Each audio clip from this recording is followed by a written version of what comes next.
atas apapun yang terjadi.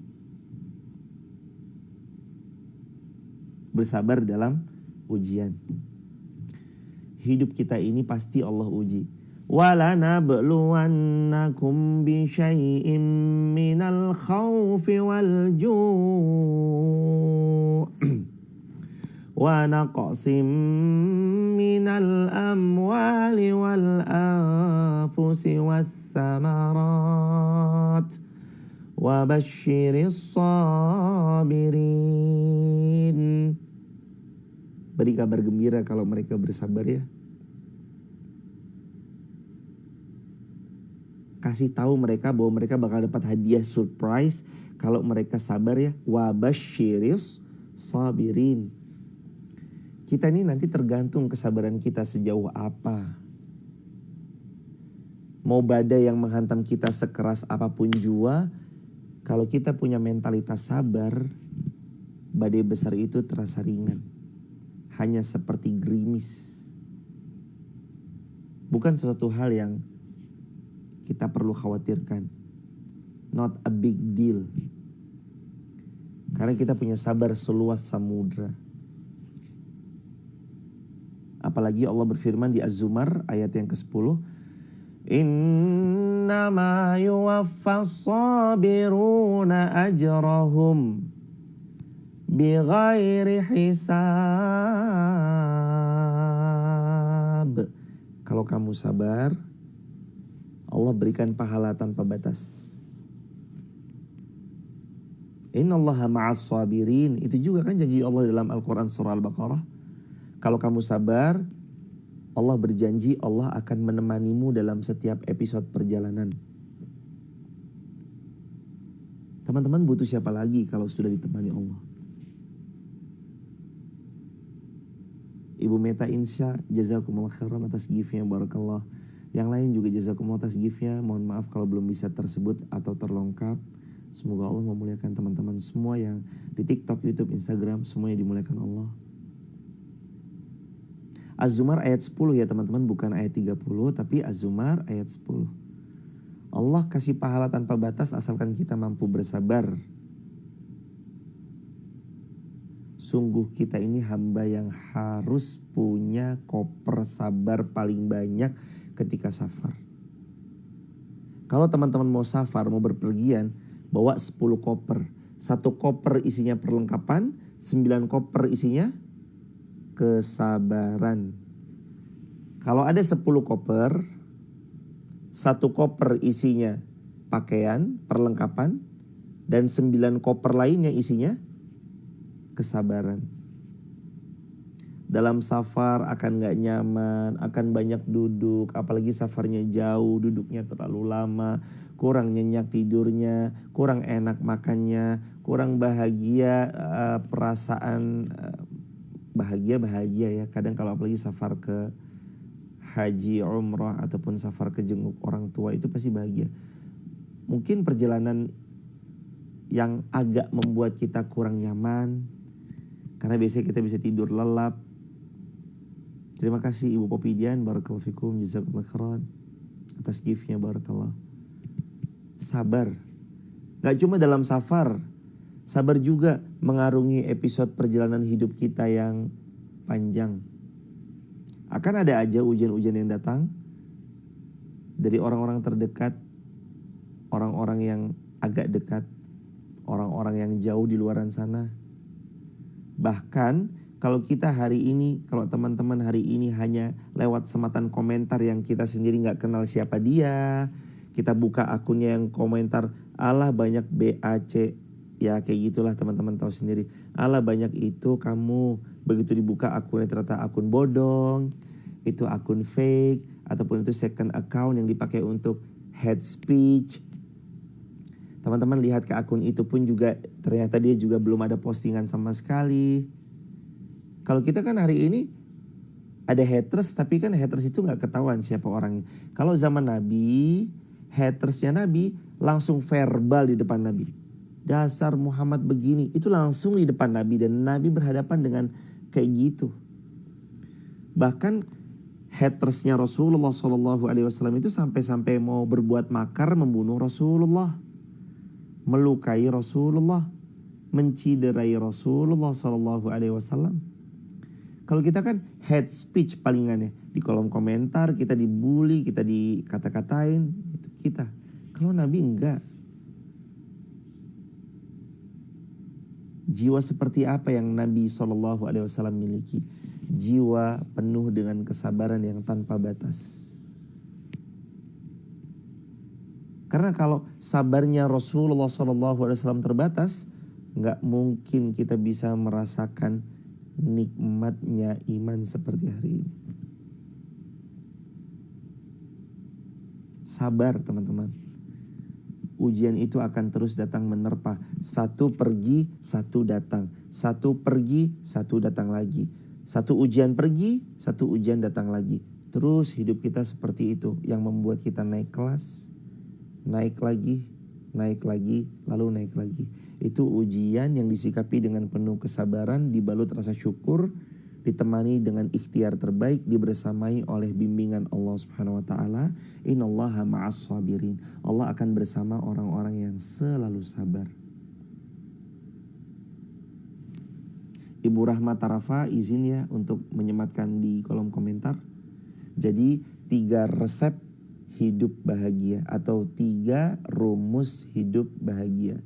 Yang pertama, taubat dari dosa-dosa. Yang kedua, mensyukuri apa yang dimiliki. Yang ketiga, bersabar terhadap ujian. Ujian kita masing-masing berbeda. Bersabarlah teman-teman. Hidup kita gak lama, kita akan kembali kepada Allah Subhanahu wa taala. Mudah-mudahan yang sedikit ini menambah pahala jariah buat kita bersama-sama.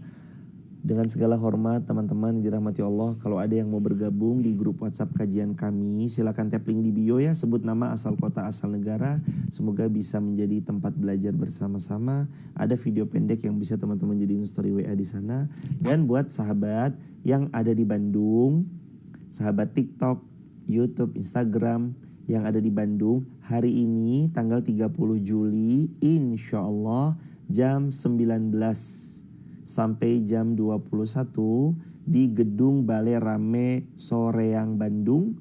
Kami akan hadir, kita belajar bareng di sana, kita nanti tilawah bareng pelan-pelan, nanti kita juga doa bersama-sama. Semoga Allah ridho dengan apa yang kita lakukan. Insya Allah.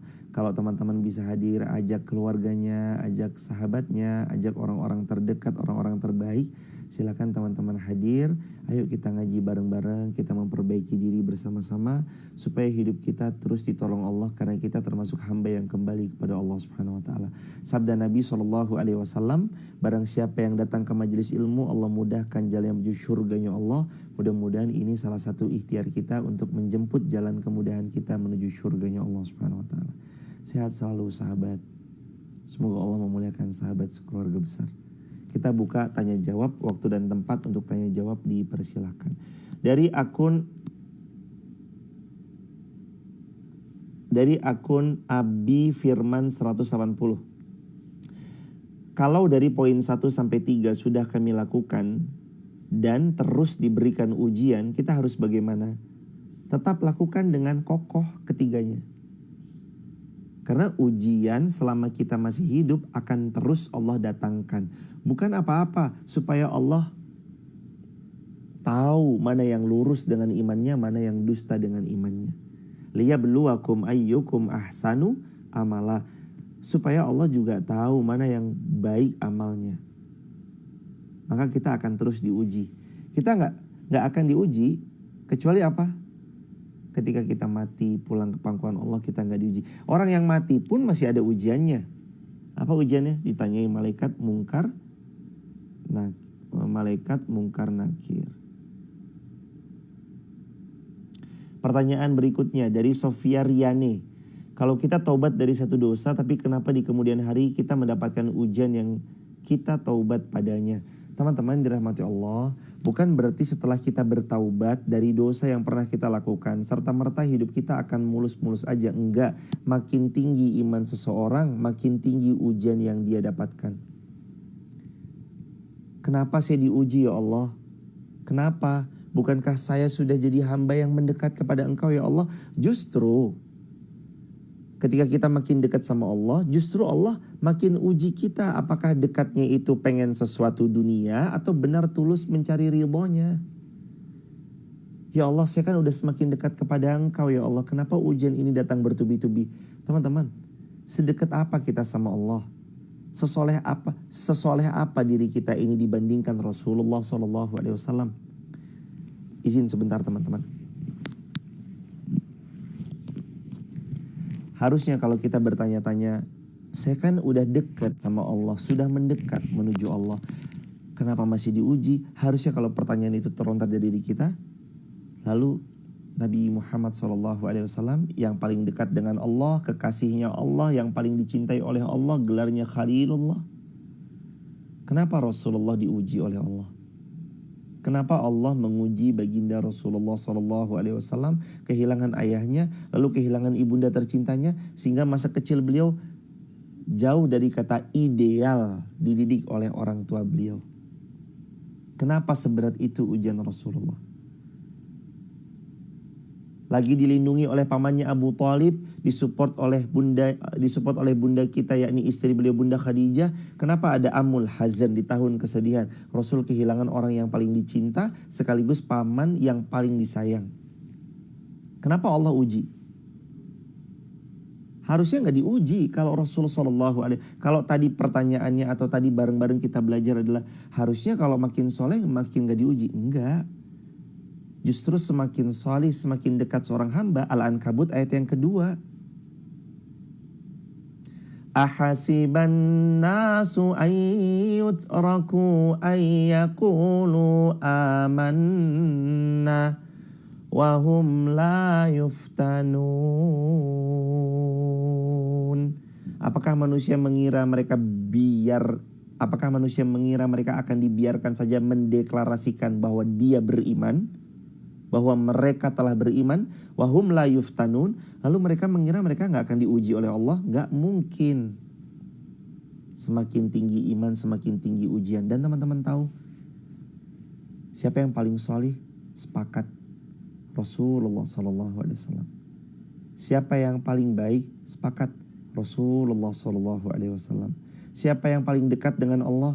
Sepakat, baginda Rasulullah SAW. Siapa yang paling dicintai Allah? Kita sepakat, Rasulullah SAW. Tapi apakah kita tahu? Ternyata manusia yang paling berat ujian dalam hidup ini adalah Rasulullah SAW. Yang paling berat ujiannya Rasulullah SAW. Lalu para nabi, lalu para rasul itu besar dalam ujian. Maka sahabat, kita bertobat dari dosa-dosa kita bukan karena kita ingin menghindari semua masalah saja, itu bukan. Dan bukan berarti setelah kita bertobat kita akan gak diuji sama Allah sama sekali, itu juga enggak. Karena semakin tinggi iman semakin tinggi ujian. Tobat itu adalah agar supaya kita menjadi hamba yang semakin dekat lagi, semakin dekat kepada Allah. Walaupun kita tahu mungkin kita ada dalam peringkat nomor sekian juta kalau dibanding orang-orang salih terdahulu. Tapi Allah maha baik, Allah maha sayang. Ayo kembali kepada Allah sebelum kita berpulang. Itu teman-teman jawabannya. Barakallahu fikum. Dari Arsila Naradipa. Bagaimana cara mengendalikan hati untuk tetap sabar walaupun sering dikecewakan? Al-Baqarah 216. Wa asa an takrahu syai'an wa huwa khairul lakum. Allah berfirman, boleh jadi ini buruk menurut pandangan kita, tapi ternyata itu yang terbaik menurut Allah. Dikecewakan, sakit. Dicederai kesetiaan kita, sakit. Dilukai dan dikhianati kebaikan-kebaikan yang selama ini tulus kita bersamai, rasanya sakit. Tapi kalau kita melihat semua ujian itu datangnya dari Allah yang maha rahman, yang maha rahim, yang maha pengasih, maha penyayang, lagi menguji kita untuk naik kelas menjadi hambanya yang semakin kuat, lagi tangguh menghadapi segala ujian, maka kita akan melihat kekecewaan yang orang lain lakukan pada kita, kezaliman yang mereka lesatkan pada kita, dan rasa sakit yang mereka daratkan kepada kita, itu semua akan kita lihat sebagai kebaikan yang Allah berikan sama kita. Karena Allah ingin kita naik kelas. Nggak di situ-situ aja. Caranya dengan bersabar atas apa yang terjadi. Maka tetaplah sabar teman-teman. Sabar. Lalu pertanyaan berikutnya, apakah kalau setelah saya sabar atas gangguan teman-teman saya tetap harus membersamai mereka? Jawabannya, wa'arid anil jahilin. Berpaling aja dari orang-orang jahil itu kalau memang kita tahu dia adalah orang yang merusak mental kita. Wa'arid, berpaling. Jangan deket-deket, jangan lagi duduk bareng, jangan lagi nongkrong bareng, jangan lagi bergaul bareng, jaga jarak. Bukan memutus silaturahim, tapi untuk menjaga jarak. Ingat ya kisah yang 2 orang berjalan dalam satu lorong lalu dibully, keesokannya dia mencari lorong yang lain yang lebih jauh. Begitu dia sama sahabatnya, kenapa kita lewat lebih jauh? Kan lorong yang satunya lebih dekat. Iya, lorong yang jauh ini tidak ada saudara muslim kita atau saudara kita yang menghina kita. Kalau di sana aku takut dia berdosa karena menghina kita. Dan aku gak mau saudara kita juga menghina kita. Nah, asasnya asas menolong. Asas rahmah. Jaga jarak dari pergaulan yang buruk. Pergaulan yang toksik. Kalau memang mereka adalah bukan orang-orang yang bicaranya membuat kita makin dekat sama Allah, jauhi.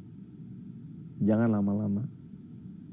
Kalau duduk di sebelah orang yang udah bicaranya membuat kita jauh dari Allah, gak ingat lagi sama Allah, ambil keputusan segera menjauh.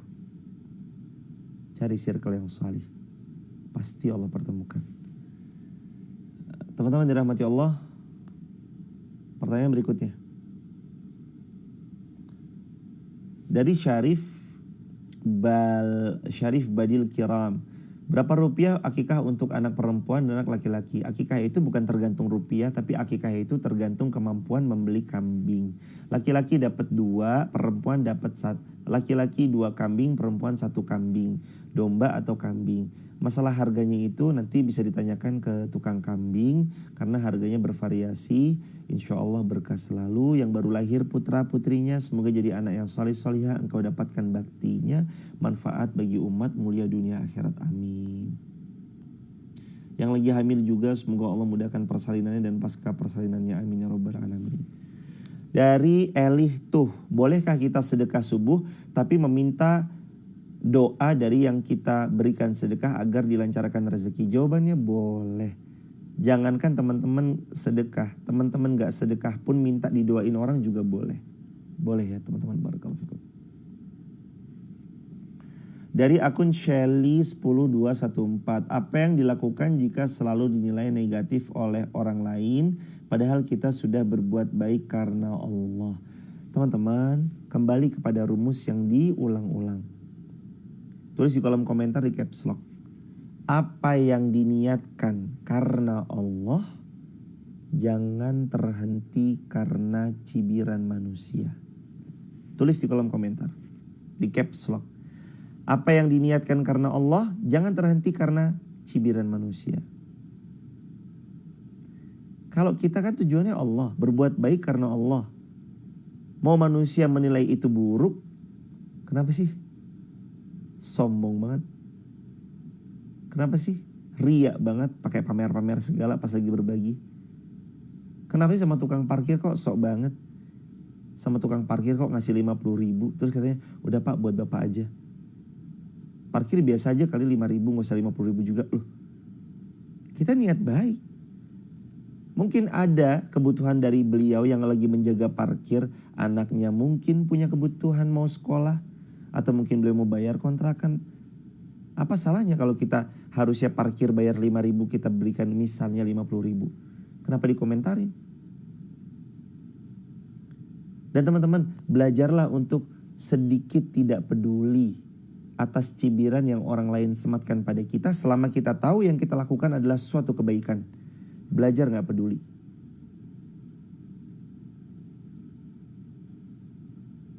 Mereka datang, oke, fine. Kalau mereka mau bersamai dalam kebaikan, siap. Tapi kalau mereka datang hanya untuk mencibir kebaikan yang dilakukan, mohon maaf, kita akan terus berbuat baik. Dengan support Anda atau cibiran Anda, saya tetap akan jadi orang baik.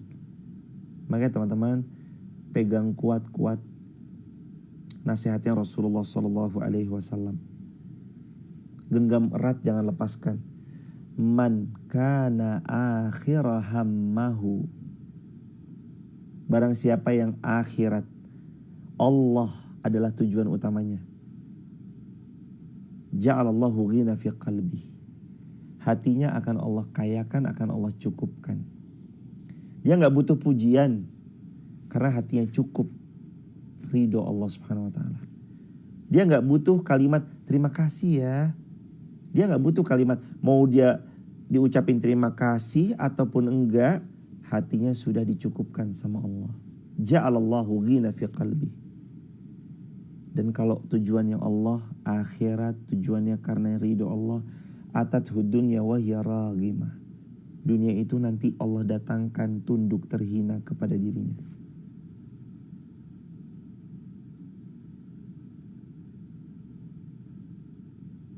Maka teman-teman dirahmati Allah, jangan selalu dan jangan melulu maunya dipuji-puji karena itu racun dan membahayakan buat kita yang sering dipuji. Mohon maaf, sekali lagi mohon maaf, beribu maaf kalau ini gak enak terdengar. Tapi ini demi kebaikan bersama-sama. Jangan jadi orang yang maunya dipuji terus. Itu racun. Kamu tuh baik banget. Ih soleh banget. Solihah banget bestiku. Jangan maunya dipuji terus. Dipuji yang membuat kita makin jauh dari Allah dan makin sombong, kadang bisa jadi racun. Maka gak apa-apa sesekali dihina. Bukan gak apa-apa sesekali dihina, emang dasarnya kita menghina. Saya juga termasuk yang berbicara. Dasarnya kita mah pendosa, dasarnya kita menghina. Orang tahu kita baik itu bukan karena sebenarnya kita baik, karena Allah nutupin aib-aib kita. Allah yang paling sayang sama kita.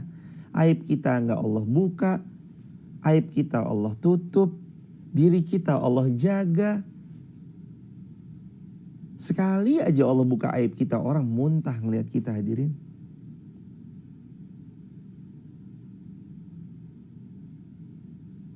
Apa yang dimulai karena manusia jangan pernah terhenti.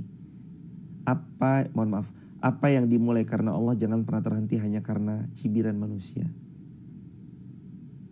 Cibiran manusia itu gak akan pernah membuat kita selesai. Karena pasti akan terus datang. Al-Imam Syafi'i rahimahullah punya kalimat, ridhon nas ghayatun la tudrak. Kalau kamu membuat manusia semuanya senang, itu mustahil. Gak mungkin. Kita yang penuh kehinaan ini memang sudah sepantasnya punya orang yang gak suka. Kalau ada satu manusia yang gak pantas punya haters, beliau adalah Rasulullah SAW. Paling pantas untuk gak punya haters Rasulullah. Tapi pada kenyataannya Rasul pun SAW ada hatersnya. Abu Jahal, Abu Lahab. Ada hatersnya Rasulullah SAW. Bayangin aja, manusia semulia Rasulullah SAW ada yang hate speech sama Rasulullah. Kalau kita wajar, kita yang menghina beneran kok. Kalau Rasulullah enggak. Rasulullah manusia yang paling sempurna, paling mulia, indah tutur katanya, tampan rupan wajahnya, paling Allah cinta. Harusnya yang paling pantas gak punya haters Rasulullah SAW. Tapi pada kenyataannya Rasulullah punya haters.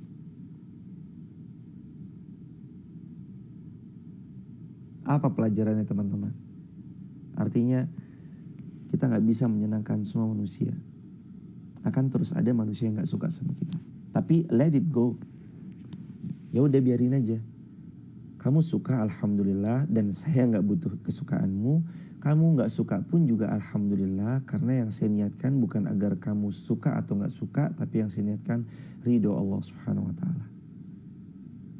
Maka rumus kita, tulis di caps lock, apa yang diniatkan karena Allah, jangan terhenti karena cibiran manusia. Semangat teman-teman. Barakallahu fikum. Terus aja berbuat baik. Jangan bosan jadi orang baik. Ada pertanyaan dari R Utami PU3. Gimana bentuk sabar yang sesungguhnya? Kalau setiap hari kita ketemu sama orang-orang yang sikapnya buat hati gak nyaman. Bersabar yang sesungguhnya itu sabar yang tanpa batas. Gak ada ujungnya. Tiap hari ketemu sama orang yang ngeselin, tiap hari juga berarti kita praktek. Teman-teman dirahmati Allah, ini kan teori ya. Pagi ini, subuh ini kan kita lagi belajar teori. Teori sabar itu begini dan begitu, begini dan begitu, begini. Itu teori sabar. Teori. Ini pagi ini teori. Kapan kita praktek sabar? Kita praktek sabar adalah ketika orang yang mangkelin itu datang. Baru praktek sabar. Kapan kita praktek sabar? Ketika uang kita dibawa kabur, baru praktek sabar. Kapan praktek sabar? Ketika kita diciderai kesetiaannya oleh pasangan yang kita selama ini percayai bahwa dia akan setia sama kita. Baru praktek sabar. Kapan kita praktek sabar? Ketika kita dikhianati padahal amanah ini telah tulus kita berikan kepada orang tersebut. Lalu dia berkhianat. Baru praktek sabar. Kajian ini semua cuma teori. Teorinya sabar tanpa batas. Pada praktiknya Allah akan memberikan sabar pada kita, pahala yang tanpa batas itu kalau kita didatangkan ujian. Orang yang tiba-tiba buat kita emosi, mangkel banget sama dia. Pengen banget kita cubit hidungnya pakai tang. Astagfirullahaladzim. Ini baru dilatih sabarnya kita. Begitu sahabat yang dirahmati Allah. Jadi sampai kapan kita bersabar? Sampai kita mati, diwafatkan oleh Allah. Mudah-mudahan wafatnya husnul khatimah. Barakallahu fikum. Dari akun Toko Amanah.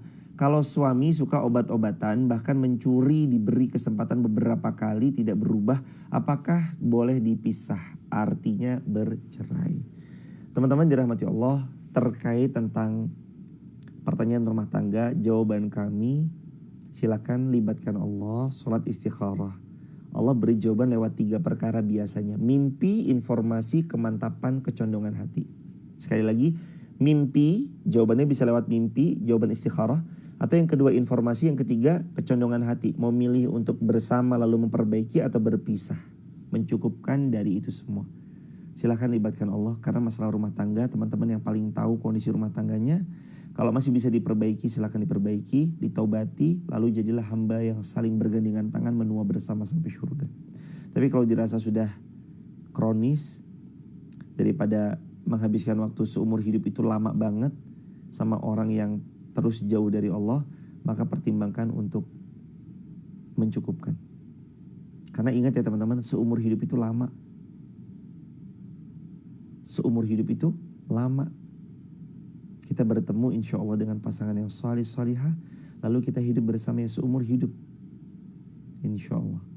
Bahkan di dunia sampai surga bahkan insya Allah. Insya Allah. Tapi kalau sama orang yang salah, ingat seumur hidup itu lama. Ketemu orang yang salah, seumur hidup itu lama. Pertimbangkan baik-baik. Pilihlah pasangan yang baik. Dari akun Eka Gloria. Kalau sedang mencoba istiqomah lalu tiba-tiba tergoda melakukan dosa lagi tanpa sengaja, apakah tobat mengulang dari awal? Apa bisa dikatakan apa nih? Munafik. Jawabannya, siapapun yang dia bertobat, dia harus punya 3 hal ini. 1, berjanji tidak mengulangi dan menyesali. 2, meninggalkan perbuatan itu, harus ditinggalkan. Yang ketiga, mengisi hari-hari dengan amal salih. Jangan sampai kita seolah mempermainkan. Ya sebenarnya gak apa-apa ya. Bukan gak apa-apa, kalimatnya indahnya. Jangan mempermainkan taubat ya sahabat. Udah taubat, jatuh lagi. Walaupun kita kalau mau memotivasi, tentu saja ya teman-teman. Sekalipun kita terjatuh lagi, cepat aja taubat. Jatuh lagi, taubat lagi. Jatuh lagi, taubat lagi. Tapi bukan berarti menyengaja diri untuk kembali. Gak apa-apalah sesekali. Bukan menyengaja diri, bukan. Sama sekali nggak ada maksud menyengaja jatuh dalam berbagai dosa. Tapi kalau qadarullah kok nggak sengaja, segera taubat lagi. Bukan menyengaja jatuh ke lubang nista itu kembali. Apalagi orang yang taubat itu kan kawaladathu ummu, seperti bayi yang baru dilahirkan dari rahim ibunya. Putih, bersih, belum ternoda. Ayo taubat-taubatan nasuha. Ya ayyuhalladzina amanu tubu ilallah. Tubu ilallahi taubatan nasuha. Taubatan nasuha. Barakallahu fikum. Pertanyaan terakhir ya teman-teman, pertanyaan terakhir. Karena udah jam 6 ini, pertanyaan terakhir. Ada akun dari pertanyaan Fulan, hamba Allah, suka sedih ketika dikatain mandul sama orang lain ketika orang lain itu ngendong anak. Apakah saya bukan termasuk orang yang sabar dan bersyukur? Teman-teman harus tahu, wallahu ya'lamu wa antum la ta'lamun. Al-Baqarah 216. Allah paling tahu yang terbaik untuk hamba-hambanya. Di usia pernikahan kita yang mungkin sudah menginjak 10 tahun, 15 tahun, 18 tahun, atau bahkan ada yang sudah menikah 20 tahun lebih dan belum dikaruniai keturunan, ingat, Allah tahu yang terbaik untuk kita dan Allah yang paling sayang sama kita. Kita yang belum diberikan keturunan, bukan berarti kita sedang tidak dicintai Allah, enggak. Bahkan justru boleh jadi karena Allah tahu yang terbaik buat kita. Boleh jadi ketika nanti hadirnya anak, kita malah gak bisa dengan baik mendidiknya. Padahal itu amanah Allah yang berat luar biasa. Boleh jadi ketika kita punya anak, bukan anak durhaka sama kita, tapi kita sebagai orang tua yang durhaka kepada anak kita. Ataupun yang lainnya. Dengan segala alasan-alasan yang tentu saja kita gak pernah tahu. Kecuali hanya Allah yang tahu, tapi kita yakin Allah yang memberi yang terbaik buat kita. Allah selalu ngasih yang terbaik buat kita.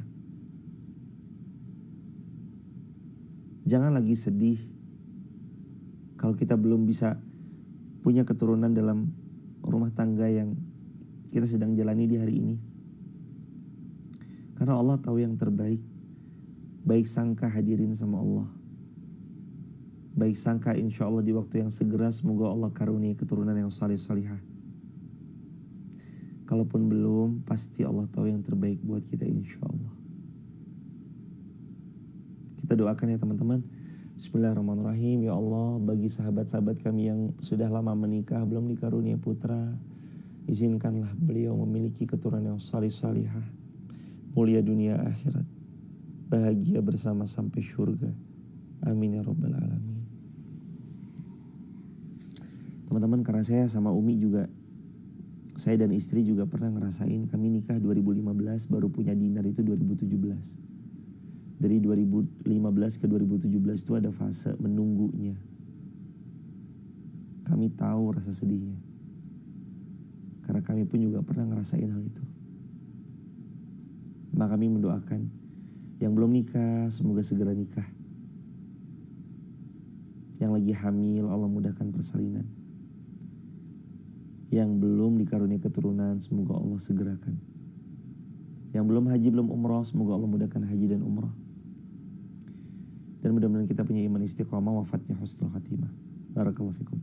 Teman-teman yang insyaallah yang dirahmati Allah, terima kasih sudah membersamai.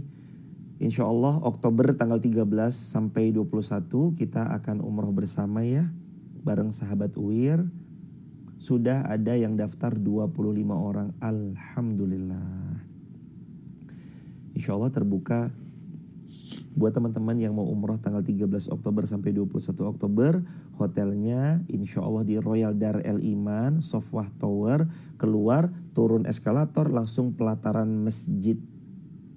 Masjidil Haram Makkah Al-Mukarramah di WC 3. Lalu kalau yang Masjid Nabawi di insya Allah di Taibah Front, itu keluar juga langsung pelataran Masjid Nabawi. Semoga kita tanggal 13 Oktober besok bisa umroh bareng-bareng. Infonya kemana? Untuk info umroh bareng UIR di 0852 9311 5458. Info umroh bareng UIR 0852 9311 5458. Menghubungi Arini Ummu Dinar. Arini ibunya Dinar. Nanti menghubungi istri saya, istri kami yang nanti akan menghandle. Umi yang menghandle perjalanannya, dan Umi insya Allah juga akan ikut safar insya Allah tanggal 13 Oktober dalam kebersamaan bersama sahabat UIR. Insya Allah, kalau tidak halangan, insya Allah beliau ikut 13 Oktober sampai 21 di Royal Darul Iman dan Taibah Front insya Allah. Teman-teman sehat semua ya. Salam keluarga, salam keluarga, salam keluarga. Semoga sehat, lancar, penuh berkah. Hanya Allah sebaik-baik pemberi balasan. Titip salam buat keluarga di rumah. Nanti malam kita ketemu di Hijrah Fest Bandung. Buat teman-teman yang mau bergabung di grup WhatsApp kajian saya, tap link di bio ya, sebut nama, asal kota, asal negara. Semoga Allah memudahkan segala urusan, sehat, lancar, berkah selalu. Subhanakallahumma bihamdika asyhadu an la ilaha illa anta nastaghfiruka wa natubu ilaik. Assalamualaikum warahmatullahi